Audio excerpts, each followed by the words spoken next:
आंदोलन का 54वां दिन है और सुप्रीम कोर्ट में इस बात को लेकर दिल्ली पुलिस पहुंची हुई थी कि किसानों की रैली का उन्हें डर है, जो कि 26 जनवरी को प्रस्तावित है। ट्रैक्टर रैली होने वाली है और इस पर सुप्रीम कोर्ट ने फिलहाल कोई भी आदेश जारी करने से इनकार कर दिया है। वैसे सुप्रीम कोर्ट पहले भी कह चुका था कि आपका सवाल है, आप हमारे पास क्यों आते हैं? अगर ये प्रशासनिक सवाल है,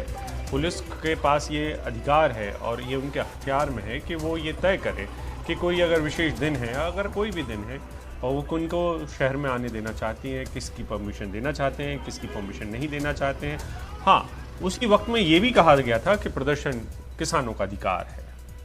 हमारे साथ आशीष भार्गव हमारे लीगल एडिटर जुड़ रहे हैं इस पर ज्यादा जानकारी के साथ। आशीष, इससे पहले भी जब सुप्रीम कोर्ट में सुनवाई हुई तो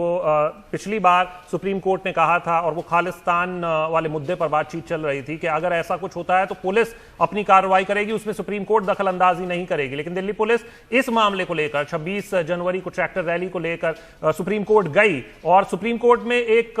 ये बात कही गई है, जो किसान है उनकी तरफ से बाहर कही गई है ये बात कि वो पुलिस से अनुमति मांग रहे हैं कि उनको आउटर रिंग रोड पर ये रैली निकालने की इजाजत दी जाए, वो किसी तरीके से जो गणतंत्र दिवस की परेड है उसमें बाधा नहीं डालेंगे। अब ऐसे में एक तरीके से आप ये मानते हैं कि ये आदेश ही है कि पुलिस अपने अधिकारों का इस्तेमाल करे, इसमें हमारा क्या रोल है?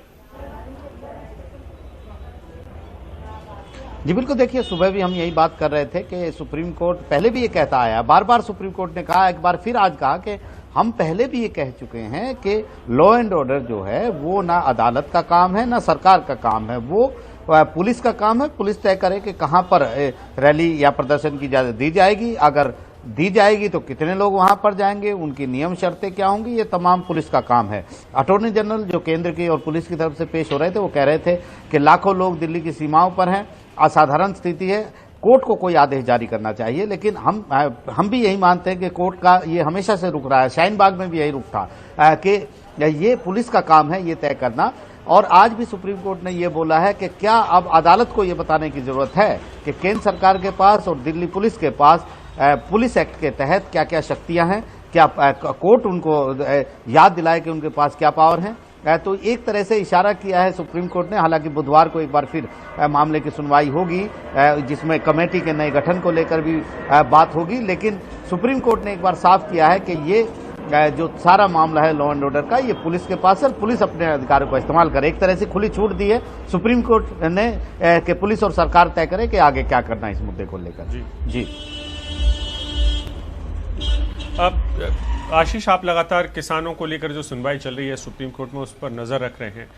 आप ये देख पा रहे हैं कि सुप्रीम कोर्ट लगातार जो सवाल उनके हिस्से के नहीं हैं उनके ऊपर कोई बात नहीं करना चाहती है। वो बार बार सुप्रीम कोर्ट केंद्र सरकार को भी ये बताने की कोशिश कर रही है, क्योंकि ये अभूतपूर्व विरोध प्रदर्शन है जिसके पचड़े में शायद वो अपनी शक्तियों के बारे में तक सीमित रहनी चाहती है सुप्रीम कोर्ट। जी बिल्कुल, देखिए अभिषेक, हमने शाहीन बाग में भी देखा था, सुप्रीम कोर्ट का यही रुख था।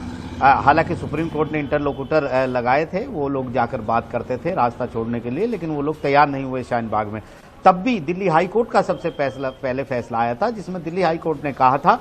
कि रैली कहाँ हो, प्रदर्शन कहाँ हो, किस तरीके से हो, नियम शर्तें क्या हो, ये काम लॉ एंड ऑर्डर का है और ये काम पूरी तरह से पुलिस और प्रशासन का है। तो अदालत को कोई गाइडलाइन जारी करने की जरूरत नहीं है, पहले से सेटल लॉ है, गाइडलाइन है कि किस तरीके से धरने प्रदर्शन, विरोध प्रदर्शन हो सकते हैं। तो यहाँ पर एक सबसे अहम मुद्दा ये था कि सुप्रीम कोर्ट इस मुद्दे पर भी कहीं ना कहीं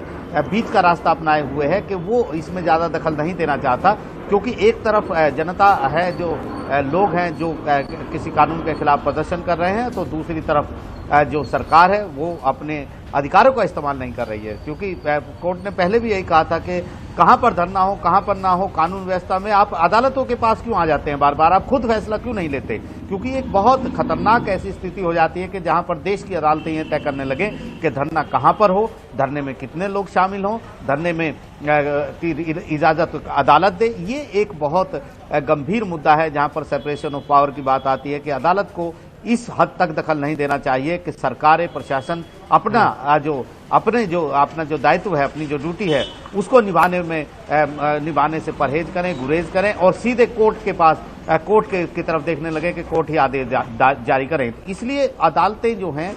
चाहे वो सुप्रीम कोर्ट हो चाहे हाई कोर्ट हो, इस मुद्दे पर थोड़ी सी वो अपने आप में आत्म संयम बरतती हैं, सेल्फ कंस्ट्रेन होती हैं, क्योंकि एक ऐसा मुद्दा है जहां पर एग्जीक्यूटिव्स, जहां पर कार्यपालिका को ये तमाम डिसीजन लेने चाहिए, क्योंकि अदालत एक हालात, एक स्थिति पर नजर उस तरीके से नहीं रख सकती, ग्राउंड स्थिति पर जैसी नजर और हालात पुलिस रखती है। तो अदालतों के पास बहुत कम, अदालतों का ये मानना है कि बहुत असाधारण स्थिति में ही आपको अदालतों के पास आना चाहिए जब आप हल ना निकाल पाएं। लेकिन एक ऐसे मुद्दे के जहां भी आप फंस जाते हैं और लोग आपके खिलाफ प्रदर्शन कर रहे हैं, आप अदालतों के पास आकर राहत की मांग करते हैं, तो कहीं ना कहीं अदालतों को लगता है कि ये उनकी गरिमा को भी कम करेगा। जी शुक्रिया आशीष इस पूरी जानकारी के लिए। और अहम बातें आपने कही हैं कि हर किसी का रोल बहुत साफ तरीके से डिफाइंड है और उनको उन्हीं का रोल बताने का काम सुप्रीम कोर्ट को फिलहाल करना पड़ रहा है कि आपके अधिकार क्षेत्र का काम है, आप कीजिए। और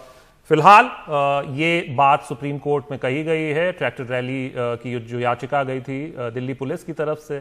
और अब अगली सुनवाई बुधवार को है जिसमें कमेटी वाले मुद्दे पर भी चर्चा होगी।